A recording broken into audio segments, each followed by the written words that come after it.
Hello and welcome back. I'm Michaela and this is Lactation Station. We have talked about so much since I started my podcast, and I'm just amazed at the different topics that we've been able to cover. And I still get some questions from people that are new to the podcast or new to lactation. So I wanted to go over some information that some of you may already be familiar with. Now, we all have breasts, male or female. No matter where we are in life, you're familiar with your breasts. At least I hope you are. If they hang low, if they sit high on the chest, at the core, breasts are all the same. And I'll tell you, there are days, especially when I need to pump, that I feel like mine hang down to my belly button.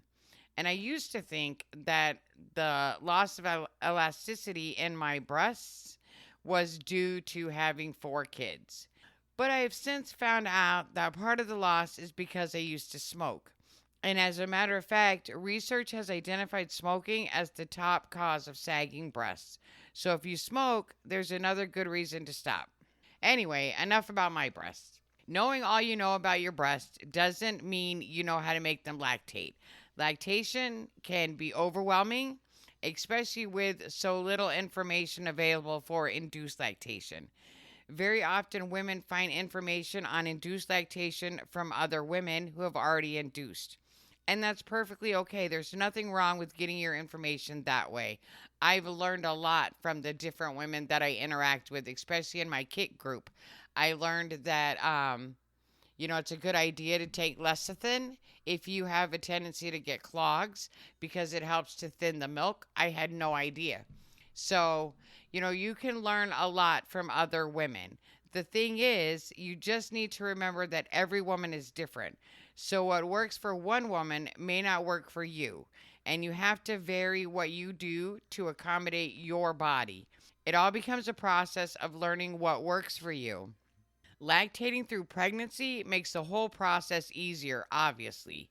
When we induce, it's a little bit more complicated. So don't hold your body to the standard of a woman that just had a baby. Lactation is definitely a process and it requires time and dedication. It's definitely possible to go it alone. I did, and I know several other women that have. When I decided to try and lactate, it honestly never occurred to me to seek out a partner to help. I don't know, it was just something that I decided to do myself. I never thought about finding somebody to help me. I didn't know anything about A&R or the lactation community. I didn't even know that such a thing existed. And it wasn't until much later when I joined a kit group and met some amazing people that the world opened up for me. And that's when I thought about finding a partner. I really wasn't sure what to expect when I first started suckling sessions with a partner. I did know that it was definitely going to be different than breastfeeding a baby. And although it might be uncomfortable at first, suckling should never be painful. Not at all. It should not hurt. Now, having said that, I mean the act of suckling. I've had moments when I was so full that suckling hurt. But once my partner was latched and removed some of the milk, I immediately felt better and kind of just settled in. So you may have moments like that where it's uncomfortable because you're full or, something like that. But the act itself should not be painful. Although you may feel a little tenderness when your partner first latches on, but cracked or bleeding nipples is not normal. So far from women that I've talked to, it seems the most common experience is a little tugging or a slight pinchiness when your partner latches on, but that should quickly subside. If it continues to be uncomfortable or hurts, have your partner reposition and make sure that they have a good deep latch. And then, once your partner's latched, it should be like a rapid suckling motion at first to initiate your letdown. And then the combination of a very slight suck, a lot of people say that it's not sucking, which it's not. I mean, there is a slight suck, but it's compression and a wave-like motion of the tongue that removes milk from the breast. And then milk is removed in bursts of suckling and swallowing. So, nursing or suckling a partner, I just want to say, and I've had conversations with so many people about this topic. Nursing or suckling a partner is okay. Don't let anyone make you feel ashamed or embarrassed. You shouldn't be ashamed or embarrassed to tell your doctor. You shouldn't be ashamed or embarrassed to tell a friend. No one has the right to judge you for what you do in the privacy of your own home. Even though we know people will judge you, try not to let that change what you do or how you feel. It's not perverted, it's not icky, and it's not gross. Try to take what other people say with a grain of salt. If that's something that you want to do, then by all means do it. A lot of men that I've talked to are curious about nursing. I'm actually surprised the amount of men that I've talked to that want to do it but never have. Now you have to remember that men are sexually interested in breasts, even if they're filled with milk or not. That's just a fact of life. There's a natural inclination, especially I think with new fathers, to wonder what breast milk tastes like or how it feels to nurse. And if you're starting your journey or you're on your journey, in the middle of your journey, at the end of your journey, whatever the case may be, and you want to share that experience with your partner, then absolutely do so. Sharing this experience with a partner can not only be satisfying, but it can also bring you closer as a couple. Your breast can be really sensitive when you're lactating, so you may even find that you enjoy nursing a partner. A lot of people say that it's a sexual activity for them. It doesn't have to be, but it can be.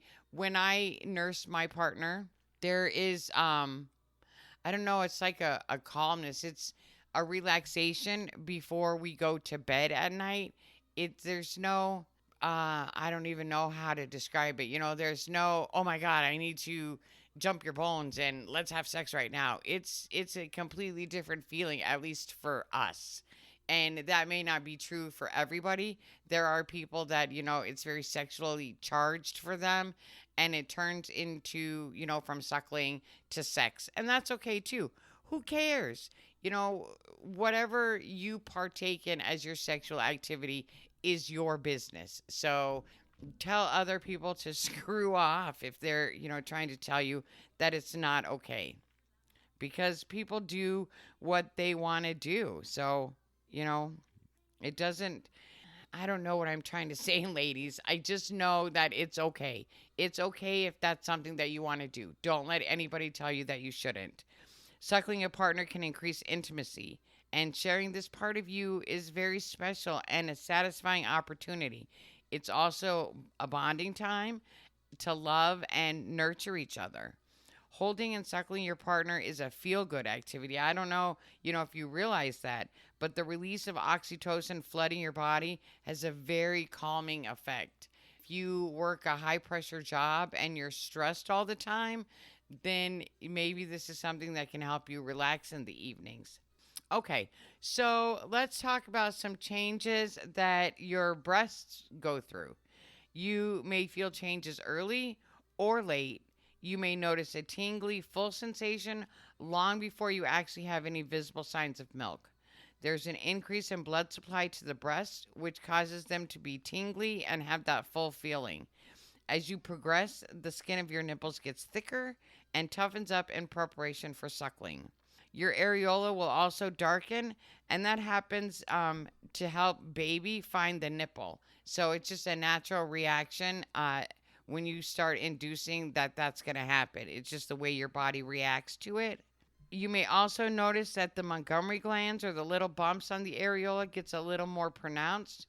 They also start to secrete a liquid that is supposed to smell like amniotic fluid, and that's also to help the baby find its way to the nipple. Those secretions from the Montgomery glands are also antibacterial, and they're supposed to keep the areola and nipple area clean. So, we can't stop these things from happening that happen naturally that encourage a baby to breastfeed. They're just, they're just going to happen. So, your nipples are going to get thicker, your areola is probably going to darken a little bit, change color, and your Montgomery glands are going to stand out more. Breast size changes as the blood supply increases. So be sure that you get your bra size checked periodically, or if you do it, be sure you check because you don't want a bra that constricts or is too tight. A few signs that your milk supply is increasing may be some of the following: breast fullness, swelling, itchiness, heaviness, warmth, engorgement, and tingling. Now, I know I've talked about it before, but I remember when I first started, and oh my gosh, my nipples were so itchy, like violently itchy, like an allergic reaction to something. Like twice, I think, it woke me up in the middle of the night. They were itching so bad. I just woke up and I just had to like scratch and scratch and scratch. And then about 2 or 3 days later is when I started having drops. So, maybe that won't happen for you, but that itchiness was insane. And, I assumed that it was growth or part of the growth. I mean, I don't know. Maybe it was the ducts opening. I don't know what caused it, but it was pretty crazy. So, those are a few things to look out for. And don't forget to pay attention to the feelings in the armpit area because you have glands that come all the way up there. So, if you're not feeling it down in the breast, you may be feeling it up under your armpit and it, may start to hurt up there. And it's also possible that you may leak milk. I mean, not most of the time when you induce, you don't, but sometimes it can happen. It's happened to me a few times last summer because it gets so hot here, ladies. I don't know what possessed my family to decide to want to come to Las Vegas, but it gets so hot here. And in the summer, I drink a lot, especially Powerade and Body Armor. I drink so much. And there were a couple of times last summer that later on in the evening I had drank so much and I didn't have a chance to pump. So I just soaked the front of my tank top. Luckily I was sitting outside and there was nobody else around, but it can happen. It doesn't happen a lot, but it can happen. If you are expressing your milk, you have a better chance to see the milk, and you may notice that it starts out as thin and watery, but as you get towards the end of your session, it's thicker and more milky looking. That's perfectly normal. If you start to express and your milk looks thin, don't freak out. That's exactly what's supposed to happen. Fore milk is the milk that you see at the beginning of the session, and hind milk is the milk that you see at the end. And the fat globules in the milk cling to the inside of the ducts. And so when you first start expressing, they're kind of stubborn and they stick to the inside of the ducts. But as you pump or express, the flow of milk pushes the fat globules forward and then they kind of mix in with the milk, giving it that thick, milky look. And like I said earlier, some women take lecithin to help keep the milk thin and prevent clogging from those stubborn little fat globules. So, scientifically induced milk has been compared to mother's milk at 10 days mature, 10 days and beyond. So, if you're inducing, you'll never have colostrum. I've heard that so many times from people that are just starting, and it's very frustrating to me to hear people say that they're getting colostrum. If you're inducing, you cannot get colostrum. You have to expel a placenta to have colostrum. So if at first you see it like a yellowish fluid or some type of discolored fluid, it's more than likely that it's just your ducts cleaning themselves out. When I first started, it had been so long since I breastfed, honestly, 30 years. Maybe, I don't know, more like 28, I guess, because it was a few years ago when I started, and my youngest son is 30. But it had been a long time. And I had a lot of what I can only guess is dried milk in the ducts. So when it came out, it looked like tiny white strings, and it was really weird to see.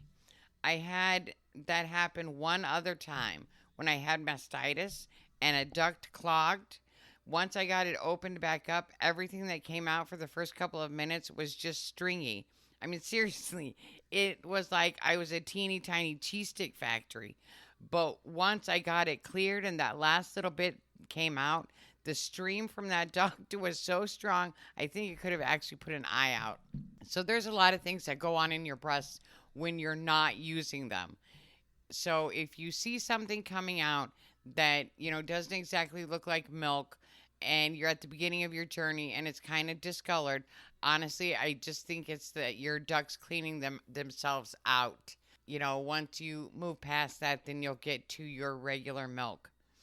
Now, remember, all women experience lactation and milk coming in differently. For some, it's a gradual change that takes time, and for some, it happens quickly. Never judge your journey based on someone else's results. You may be expressing a few drops one day and not pumping anything. Then one day you'll notice milk at the bottom of your collection bottle, and when you express, you'll get a stream of or two. So your body is going to work however it's going to work. You can't, the thing is, a lot of people want to take a bunch of supplements and they want to take, whatever they need to take to get their milk supply going. But in all honesty, it's really all about supply and demand. Supplements do help. If you take Dom, it's going to help with the prolactin and all these other stuff. This stuff, it does help.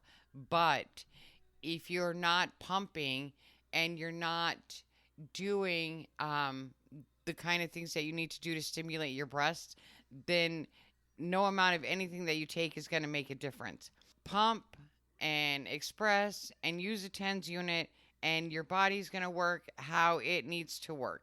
I want you to remember that your milk flow can be affected by emotions like anxiety, embarrassment, tension, tiredness. All of those things will affect you.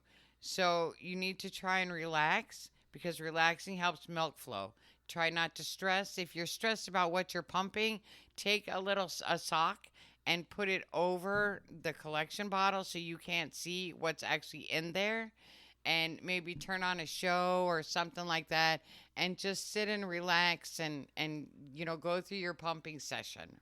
Okay, one last thing I want to talk about, and that's letdown. And I think some people are confused as to how letdown works. And letdown works differently for everyone. Some people feel it and some people don't, but it happens whether you feel it or not. And all letdown is the ducts opening up and releasing the milk.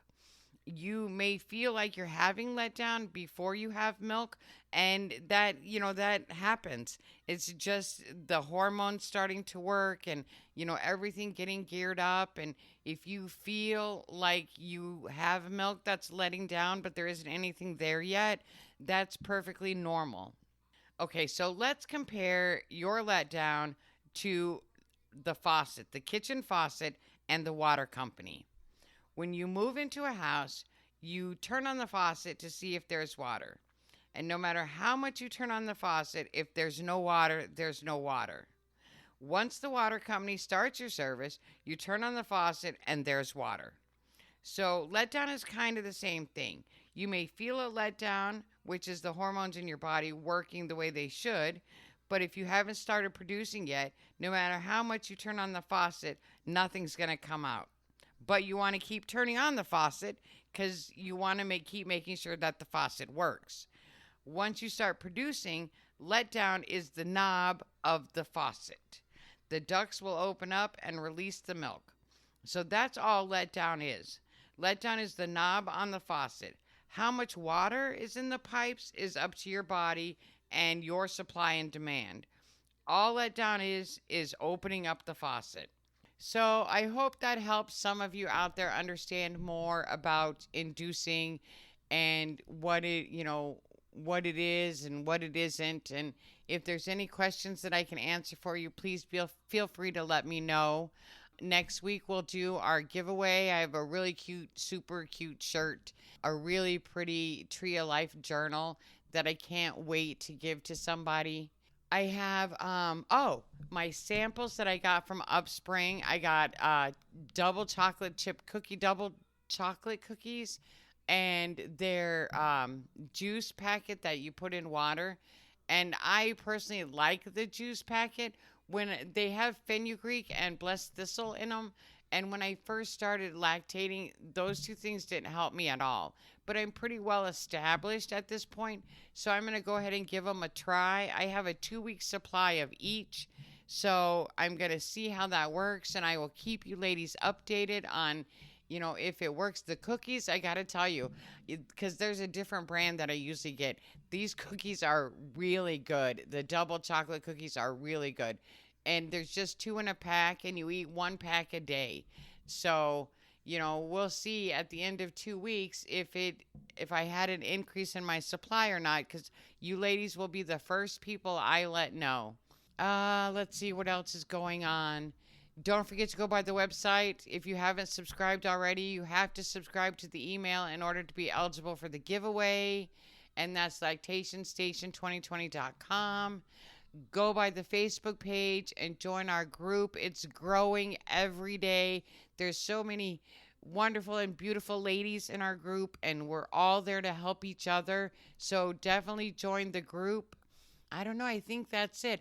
I have some samples of some clothes. There's a company that asked me to be a brand ambassador for them.